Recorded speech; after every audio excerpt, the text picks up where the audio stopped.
Pangako ni Pangulong Duterte ang komportableng buhay para sa mga Pilipino. Kaya tuloy-tuloy ang mga pamana ng pagbabago.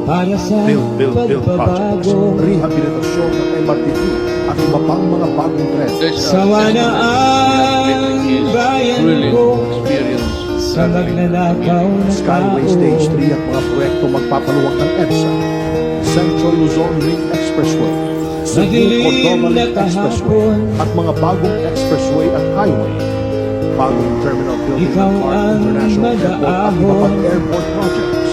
May git 29,000 kilometro na kalsada, may git 400 seaport projects, mga bagong tulay, rehabilitasyon ng NAIA at wala ng laglag bala, at may git 6 na milyong trabaho mula noong 2016. Ito ang Duterte Legacy.